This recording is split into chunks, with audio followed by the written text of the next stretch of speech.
I'm Annie. And I'm Leah. And this is Lactation Business Coaching with Annie and Leah, where we talk about the smart way to create a compassionate and professional private practice. Let's dive in. Hey there, Leah. Hey, Annie. How are you? I am great. And how are you?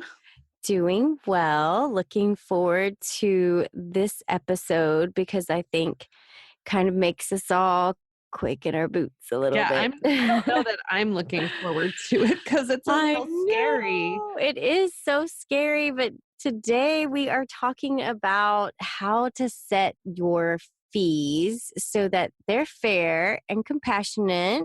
And I would say also show your value and worth. So I think this is a pretty heated topic for a lot of people because it's really hard to kind of say, okay, this is the number that I am worth because we're trying to just reach out there and help.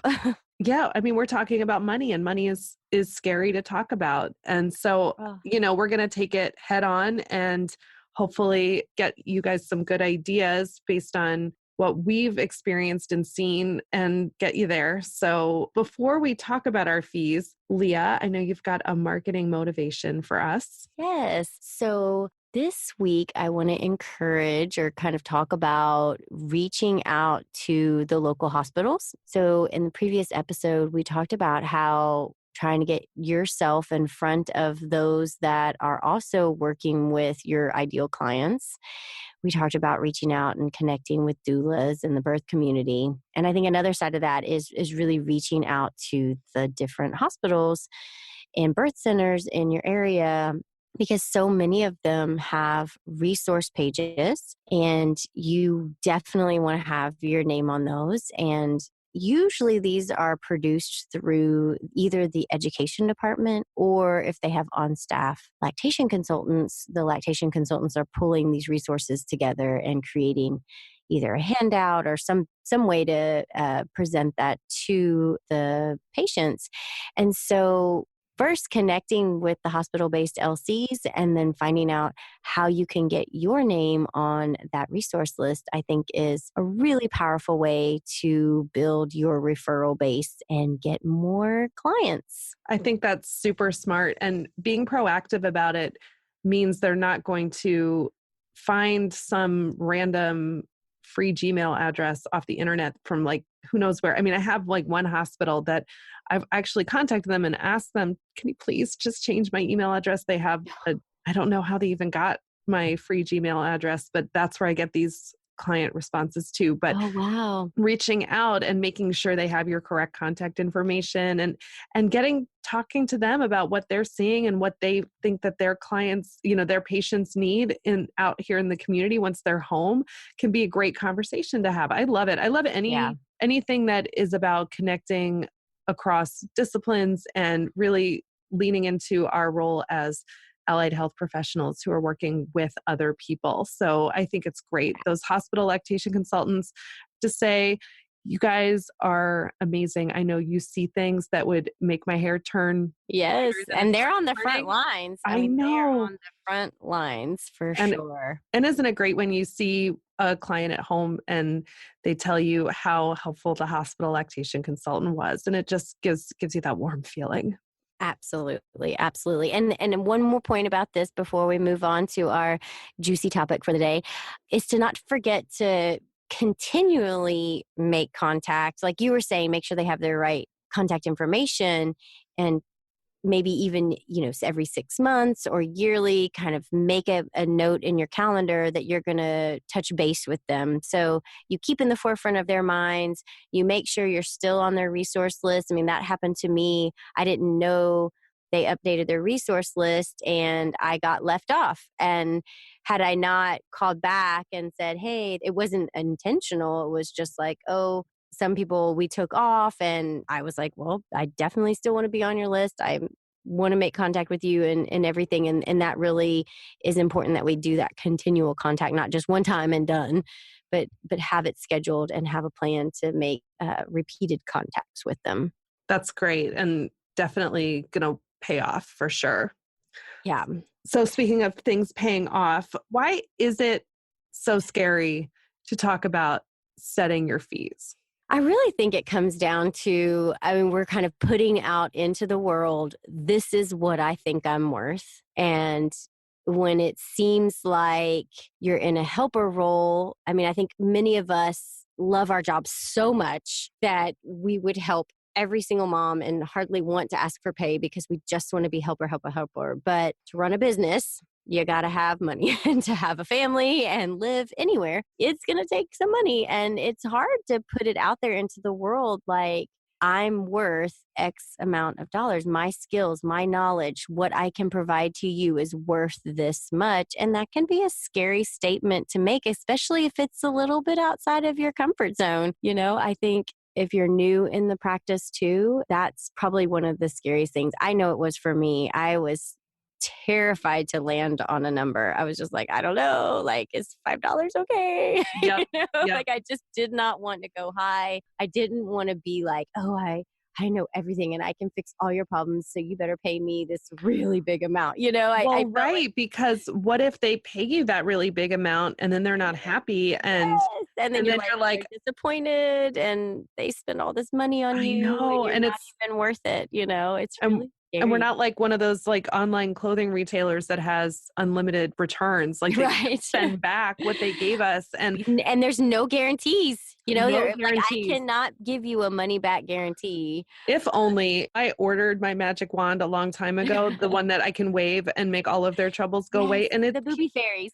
I don't know. I'm tracking it. It's not delivered yet, Not out for delivered, yeah. delivery. It's not coming. I'm waiting for that to come and then everything will be great. But yeah, I mean, it's really uncertain. You know, we're not Yeah. saying they're contacting us because they have a problem and they want a solution for that problem. But what we know is that we actually can't solve their problems. And a lot of what we do is about managing expectations. And that starts by managing their expectations around what our fees are. I remember when I was like very first starting out in my practice, I was visiting with my parents. My dad is a lifelong entrepreneur. He came up in sales and then started his own business that does a lot of consulting for other businesses. So he overheard me on the phone. Somebody called me and I was talking to her. It's not a client, so it wasn't like a privacy thing. It was just me saying what my fees are. And I said, this is what it costs to come see me. And then, you know, I think she never booked with me, but I got off the phone and my dad said, oh, that's great. Because, you know, once you get to where they're asking what it costs, then you know you've made the sale. I'm like, not in this business. Oh, no. They all want what we have. Everybody who calls us wants to work with us. Right. But then you tell them how much it costs and they back off, or you can just be scared to say what it is. And I think one big risk of letting that fear run your fee setting is that you can set your fees too low. And you might be thinking, well, what's wrong with me having a starter fee? I just started, I just certified. Why shouldn't I set my fees half of what my mentor is charging or that person in my community that I really admire? Right. It is absolutely possible to hurt our profession and even the families that you're working with by setting your fees too low. And the reason is that when you set your fees too low, you might be deterring people from booking with you. They might think, why are her fees that low? She must Right. not be Like that she's so good. desperate. She Yeah. might be bad. Right. They also might then not really take what you're telling them seriously because they didn't pay that much for it. So then they're not willing to implement the care plan. They don't have an investment. And then finally, if you're focusing on setting fees low as a strategy for getting clients, what's called undercutting your competition, absolutely think strategically when it comes to setting your fees. But if you start setting your fees low so that people will choose you versus someone else, all that is going to happen is you're going to drive the price down. And there is a reason that those established lactation consultants are charging what they're charging. It's not because they figured out a way to get rich quick. It's because they've figured out what they need to charge to earn what they need to earn to keep doing what they're doing. And it happens in other professions where you have somebody coming in saying, I'm just going to make what I can as fast as I can and burn out the business. And all of a sudden you have people who were making a living who can't make a living anymore. Right. Because the competition destroyed the market and set the fees too low. And now you're just in a race for the bottom. Nobody wants to be in that race. there are no winners. Right, right. Absolutely. And I think that's such a valuable point to we have a responsibility to our profession if we want to continue to be able to provide our services, is that almost by undercutting, you're going to hurt yourself in the long run. And I definitely know it's hard to say, okay, I am worth as much as, some of these people who have taught me to do what I do right now. But I think that we can, be strategic and thoughtful about it, but not try to like get as low as humanly possible just to have that as your marketing strategy, is like how you're going to come into the market is dirt cheap. And I think a lot of people burn out at that, because if nobody's going to value you as much as you value yourself, and if you're saying, yeah, I'm worth the cheapest LC in town, then what does that say? Like, what image are you portraying? What are you bringing as your brand? Is cheap, and I don't know, that might not be the image you necessarily want to put out there. So I think having this real tougher time getting yourself in a good price point, but it really does make a difference for both yourself and the profession as a whole. So how do you come up with what that number is? Where are some good places to start for people that are thinking about, I don't even know how to pick what that number is? Well, I think you have to do market research. I think that's the number one place to start, because I could never charge the fees that you charge, or my business would be a lot slower. So you couldn't go off of, okay, I'm going to look at everybody in the United States and see what they're charging and then charge that, because your particular market might not be able to hold that number. And so we need to look at, I think, multifactorial. You want to look at, again, your ideal client. So maybe you are really trying to serve a certain population. Well, that might drive your prices to be in a different range. But if you're thinking of what other people are pricing, and maybe even similar professions, what does other allied healthcare providers that are self-pay, what is the market holding for them? What are they able to charge per hour? And then translate it over to you. And I think that's a great place to start, because again, you don't want to just pull a random number or look outside of your marketplace or your ideal client for the answers. It's really going to be very specific to your marketplace. Definitely. How Yeah. did you come up with your pricing? Yeah, I looked at, when I first came up with my pricing, I was thinking about what an hourly rate would be based on each visit being about 4 hours of labor. So I came up with a number that gave me what I thought was an appropriate freelancer rate per hour. So I had done a lot of freelancing in my professional life. And so I did have kind of a sense of, what the market was for that. And I'm like, well, I'm a skilled professional who's being hired to do a job. So let me kind of look in that range. And I've since shifted my thoughts to something that I think is healthier financially and a great idea for someone just starting out in their business, which is take a really big picture view and start with what your target annual revenue, what you want it to be. So you're not going to make it in your first year. Right. Maybe you will. Actually, let me say, Yeah. send vibes out to the universe. I hope all of you make your target goal in your first year of private practice. Yep. So I don't want to set your expectations. So I don't want to say you're doing this. It could happen, but most entrepreneurs do not meet their target annual revenue in the first year. But what you want to say is, you want to say, for me to feel like I am making a living, I'm making what I need to make, either what my contribution to my family is or what I need to do, what you would have to do really to, if this was the only job that you or your family had. So what's that target? What do you need to make in a year? And then think about how much can you actually work? So how many, and I like to think of it in like consult chunks. So for me, a consult chunk is 3 hours because it's a 2-hour home visit with about 30 minutes of driving on each side.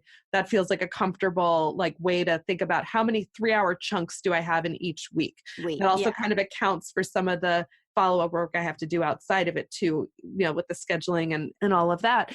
And then say, okay, how many of those can I fit during the week? If you don't have kids, then you can say, okay, I've got this many hours in the weeks. I know a lot of people who are starting out, you've got a per diem job in the hospital. So you've got that happening. And so then you've got, other days when you can work. If you've got kids, you're looking at, okay, are they in school and how many consults can I fit in while they're in school? And then take that big number and just start breaking it down and say, okay, how much do I have to charge with the number of consults that I have to get my target annual revenue? And what you might find is saying, okay, I don't have enough hours in the week to get there. My number's too high or it's too low. And you start just kind of tweaking and seeing what's going to make it a living for you. Yeah. And And I think that's so important because if you're coming at it too, just kind of, I'm going to pick a random number outside, just pick a random number, or I think this is what people are charging.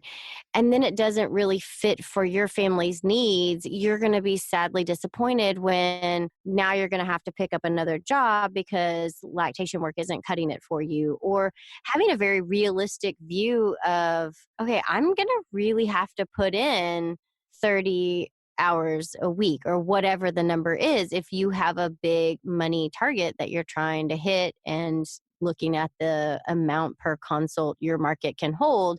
Once you get all those numbers together, you might come to some realizations about the limitations or the great parts of being in private practice and what you're going to need to commit to from your side. So I think sitting down and doing this tedious math work is actually a really good practice in understanding what is private practice, what is it going to look like for you and your market. And it's a good exercise that even if you have been in practice a long time, yeah, to really revisit sit what down. your fees are. Yeah. And Yes, and like, revisit this because I think it's super, super valuable for your perspective too. and what it'll do is when you've got that target, that's your goal. And goals are motivating.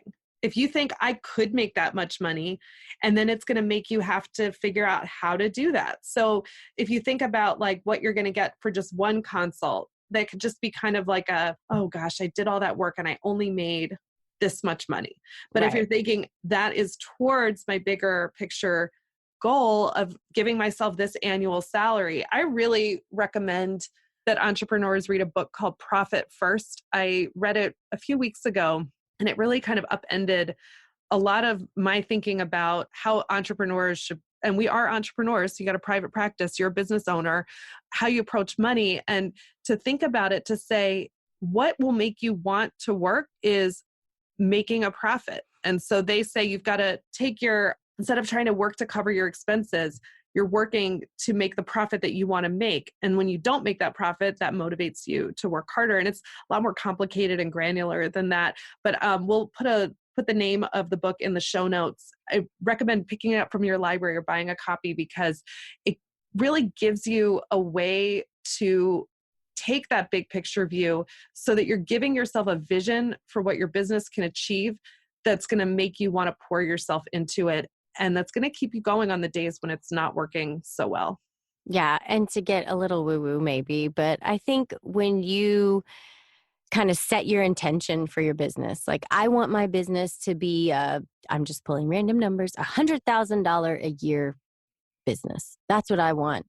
And I think when you set your intention, your subconscious takes over, and whatever woo woo, however you think of it, I think you put this intention out into the world and the universe. And there's another aspect to that that's like kind of deeper down that helps you pull in what would you need to be able to do that. And those things start showing up for you. And I think it's so powerful to really and truly own it and lay it down on paper and to say, this is my plan for the company and how I'm going to value myself in this company. And I love your idea with the Profit book. It's definitely a book I'm going to be picking up because I think there's really something to us as entrepreneurs. You really have to take ownership of like, we are entrepreneurs and we got to do things a little differently. Exactly. We've got to have a plan and we've got to have energy and motivation. And you can there's the woo woo way you put it, but it's also like by saying, this is what I'm trying to do, you've made it a challenge to yourself. And I would say, Yeah. not everyone loves a challenge, but if you chose private practice as a lactation consultant, there is a Yeah. part of you that wants a challenge. Yeah, absolutely. And to tell yourself, I could do this. I just need to be organized. I need to be intentional. And when you have it written down and you have it mapped out that this is what you're trying to do, that's going to trickle down to the way you communicate your fees to your clients, because you're not coming from I really hope that you think that what I have to offer is worth this Worth much this. money. Yes. But what you're doing is you're saying, here's what my fee is, because I put a lot of work into figuring out what that fee should be. And also, you can look around at what other people in your area are charging and kind of stay in that same family. That's really can be helpful. I know like some people have said, I've seen it out there to say like, see what a massage costs and go around that. And then I've also seen the counter argument, which is like, don't base it off of what a massage is, because we're not beauty treatments or whatever. We're healthcare providers. So I think it is important not to do too much mental equating of yourself with hairstylists or things like that. And also so that you're never in your messaging telling your clients that this is a luxury, because it's not a luxury. It's not a stroller. I know people will say, oh, we'll see what they'll spend on a stroller, but they won't spend it on us. Totally different thing. And you know what? People could spend whatever they want on a stroller. It has nothing to do with what they're going to spend on a lactation consultant. They're going to spend money on a lactation consultant because they believe that that person is going to do what they're being hired to do, and they're hiring them for something that they want. Right. Yeah. And I think the stroller. Yeah. And if you're looking, how we were talking about different industries, I like looking at, what are private pay therapists charging? Yes. What are private pay speech pathologists or occupational therapists or those allied healthcare professionals? Chiropractors. Yes. I think that's a great place to see what the market would hold, like what are people willing to pay in the market and how busy are those places, and there's always going to be that one way off the charts person. And if you want that to be you, a very exclusive, very high end pricing, you might say that that's what I want to be. I only want to see 3 people a week, but I'm going to charge them double what everybody else in the market is charging. And that might be the population you're catering to, that population that looks for the exclusivity of using somebody that's on the higher end of pricing.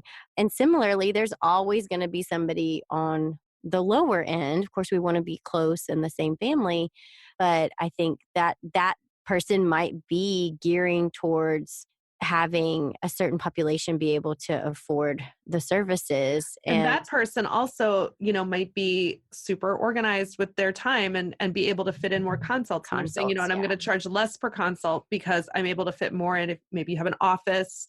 So that's different than, somebody who's saying, I feel like I have access to a population that's going to pay a lot more, but then that person is probably not trying to leave at the 119-minute mark of the visit. You're probably They're also going to give spending like 4 hours there. Right. And so that does become, there's their worth service. And there's really nothing wrong with doing more and charging more for doing more. At the very basic level, you want to be charging appropriately for what you're doing. And also, so you brought up about, what being able to reach populations. This is a huge question that comes up. I see it all the time in the groups and have had other lactation consultants ask about, what about that client? Why should I set my fee high? Because there are people that can't afford me at all. And here's what I have to say about that, which is don't set your prices low thinking that you're going to get low income clients, because they still can't afford it. You can't go low enough where they can afford it. Charge for the people who can afford it, and also, if you're in the US, make sure they know that they should be trying to get insurance to reimburse and pay for it. But we all know, those of us here know how that can often go. But decide, you want to set your policies about how and when you're going to give a discount. So think about, you might say, I will give a WIC discount. And I'll say people with WIC get X% off. That percentage off could be 10%. It could be 75%. It could be whatever you want it to be, as long as it's consistently applied and you've got clearly communicated standards. So you're not just deciding case by case, oh, I'm going to charge this person top market rate because I think they can pay it because of what their zip code is. But somebody in this zip code, I don't think they can pay that much. We are not to be making those decisions. No. You have one fee consistently applied and then have standards for how you're going to offer discounts, and absolutely offer discounts to people that need it as you can, but don't look for your fees to solve that very complicated world problem, which is people can't afford lactation services. You are not going to fix that by having low fees. Right. I 100% agree with that. And I think it's a really good point to make also that when you have, you're presenting your fees and you have somebody who's like, oh my gosh, I can't afford that. You want to have resources. Number one, compassion. I mean, I'm always like, I'm so sorry. Let me get you some additional resources that are in our community. And like we have a free lactation clinic in our community. Isn't that amazing?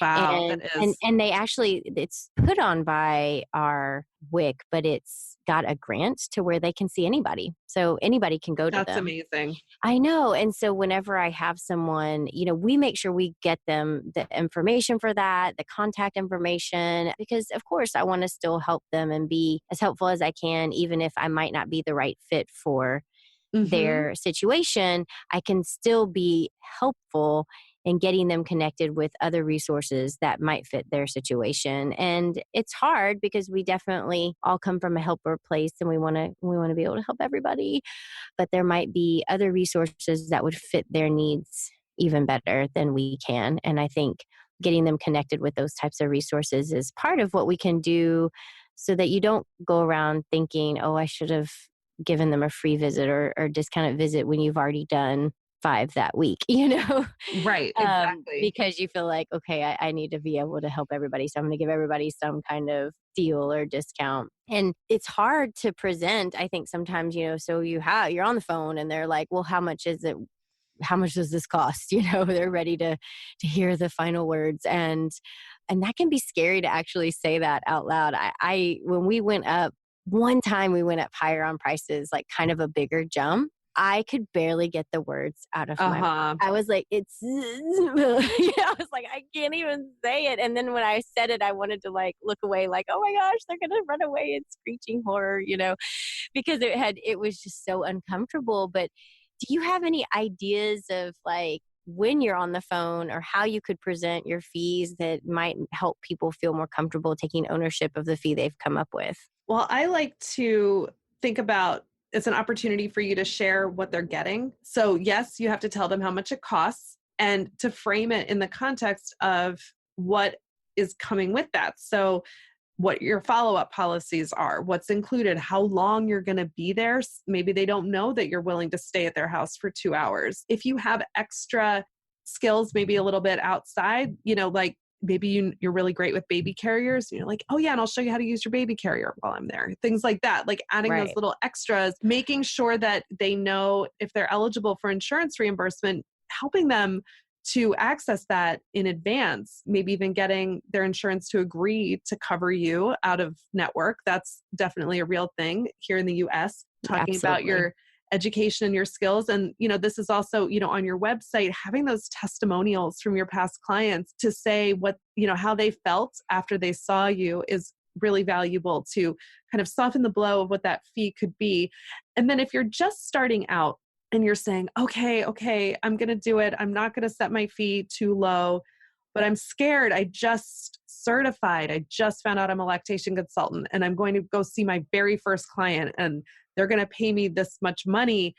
And that's scary. I totally get that. And so what I want you to think about doing is to charge what you're worth, but then you have to make yourself worth it. You don't get to just charge and then go in and say, okay, I was here, I was there, I did my lactation consultant thing. At the beginning, you might have to do 6 hours worth of labor for what you got paid for 2 hours. As you get on in your career, there's going to be less that you'll need to do. So you might be offering that unlimited follow-up that we talked about in another episode as being not such a great idea, but you might have to be more available. Yeah. And that can be, really powerful in your learning. Having that longer term contact helps you see if what you're advising them to do is working or not. So I think it's Totally. really valuable in the beginning. You might not necessarily put it out there like, oh, I'll talk to you for the next year, but, still having your follow-up policies, but knowing that you're going to be more in contact, you're going to be maybe doing a little bit more and then that helps you kind of own that pricing that you've laid out. And when I'm talking to a family about my services and I'm about to talk about okay, the fee is this. I always start with, our visits include da, da, da, da, da, da, da, da, da. This is the things that we're going to assess. These are the things that we're going to do in the visit. This is how long it takes. These are the things that I bring with me. Like I talk about, I bring a scale, I bring equipment so that we can do assessments and these kind of things. So they know I'm not just like going to be walking in with a legal notepad and you're going to pay me a lot of money for that. Like I want to help them see the value from this conversation.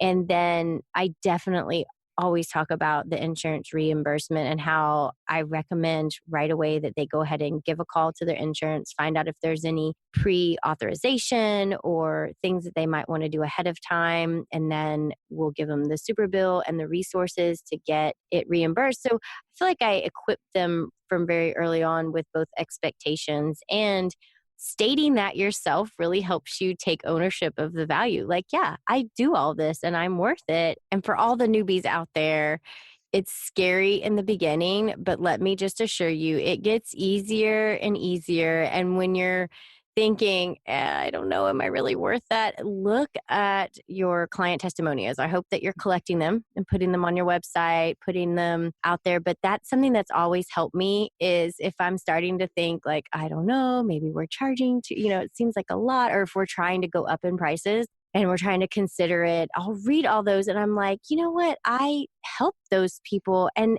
made an astronomical impact. If you think about the huge scope of what breastfeeding does in a human's life and how you're impacting today, tomorrow, 50 years from now for another human being, like that's worth a lot of money. People It pay really is. It millions really of is. dollars for that kind of stuff. So I'm like, sometimes just sit down and think about, with my help, this human's trajectory in life has changed. It can be really powerful to say like, and I'm worth that dollar amount, because that's a really small price to pay to know that 50 years down the line, your risk for type 2 diabetes is less. I mean, if you just think about it Totally. like that like, no, you didn't just like, oh, your latch feels better. Like, no, you changed the trajectory of another human being's life, Oh their my whole gosh. life. Then you're like, okay, maybe I should be charging like $1 million a piece. I'm just kidding. But I mean, if you think about it like that, and I've always gone back and read my testimonials, or like if a client has sent me a card or something about their journey or that kind of thing. And I think about it in that really bigger picture of what you have actually accomplished by helping this mother and baby breastfeed. It's like, whoa, okay, we're worth a lot. We are really We probably are. all And undervalued right now.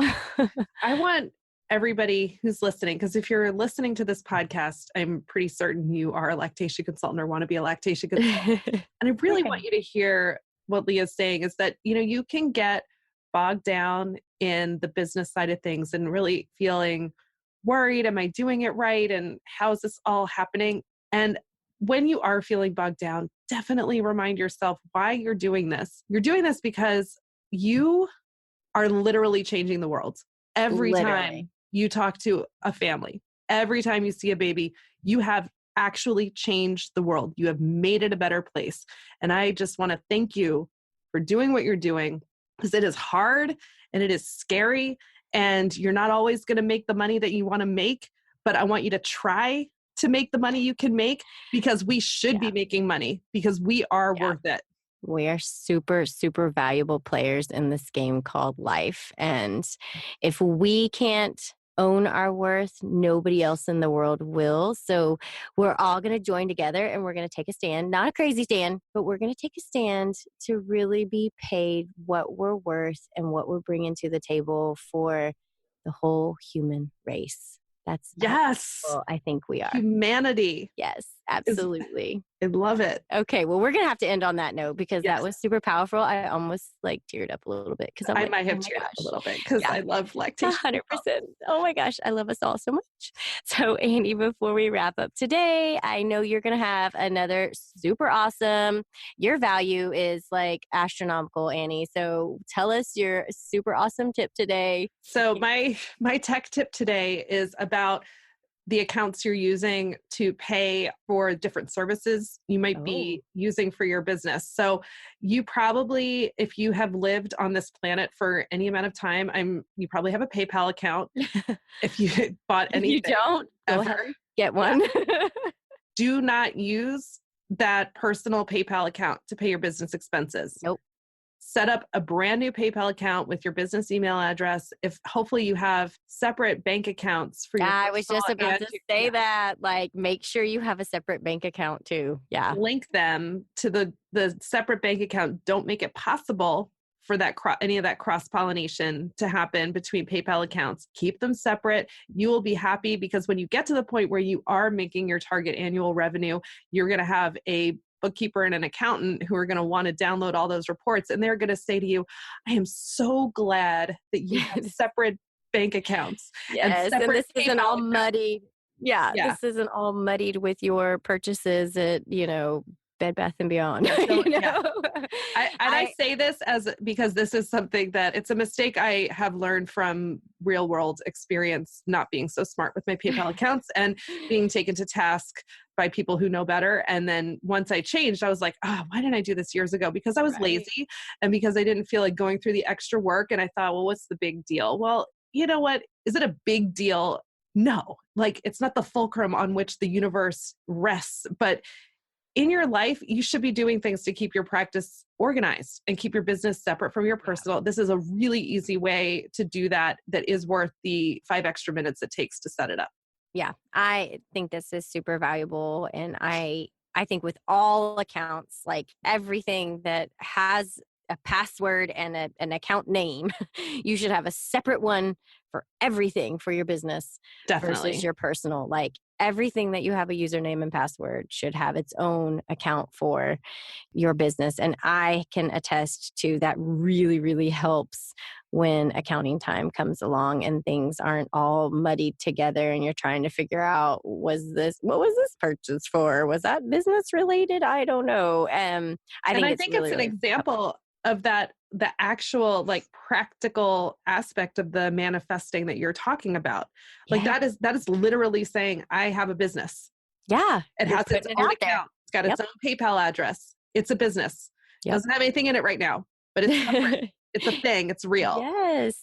You're never going to manifest what you wouldn't say out in the world. I mean, you're never going to make it happen unless you put it out there and make it a real, true life, living, breathing thing. So, Well, this has been more fun than I thought it would be when we yeah, came up I with this know. I topic. was so scared. I'm like, And oh my gosh, I don't want to talk about this. I don't know. yes, I mean, I get excited by the idea that people are going to take their businesses seriously and not see it as a hobby. So like, I want to know, like, what are you manifesting this week? What What do am you, I manifesting? Ooh, that is a juicy topic. Oh my goodness.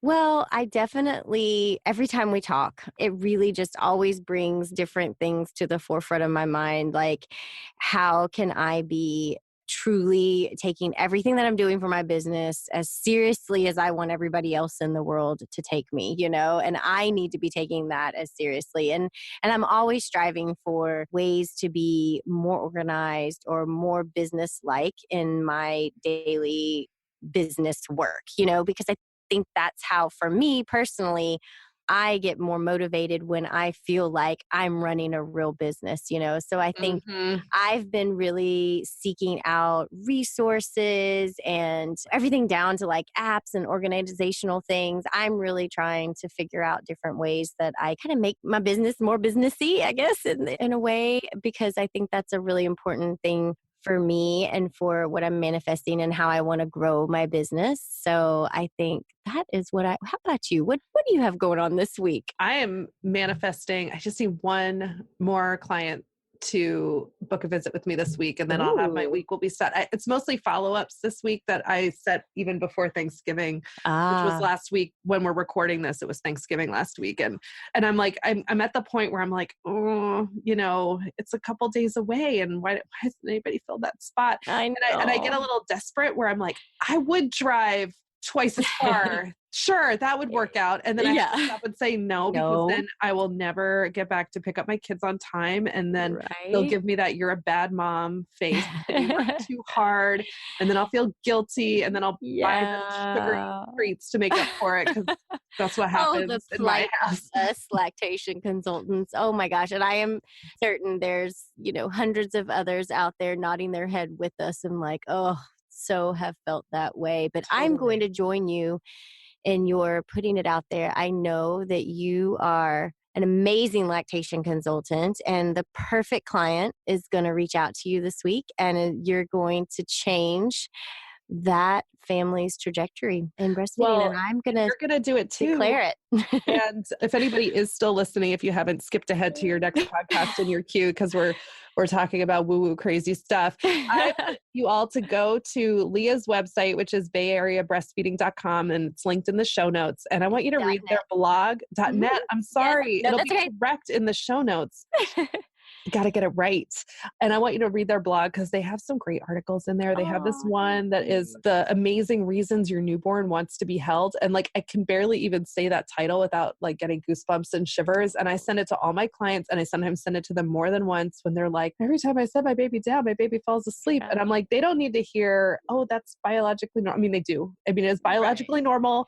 They're in the 4th trimester, but I just love that framework of like, your baby's amazing. Anything where I can tell parents how amazing their babies are. And have a positive spin on infant behavior, because I think infant behavior gets such a negative spin. And I work tirelessly to create a positive spin on normal infant behavior, because it really comes out in that article. Oh, so that's beautifully. Awesome. Babies are the best, right? They're the best. And they're like just so pure, so biologically pure. Like I always talk about that with feeding cues. I'm like, your baby is the purest form of feeding cues on the planet. If we could only just take cue from them, we would have no weight issues on our planet, They're pure. Them. All right. Well, we could go on for hours, but we're going to save that for the next podcast. So hang in there, and we will be with you guys again very soon. It was great talking to you, Annie. I hope you have a great Leah. You too. Right. Talk to you soon. Bye. Bye.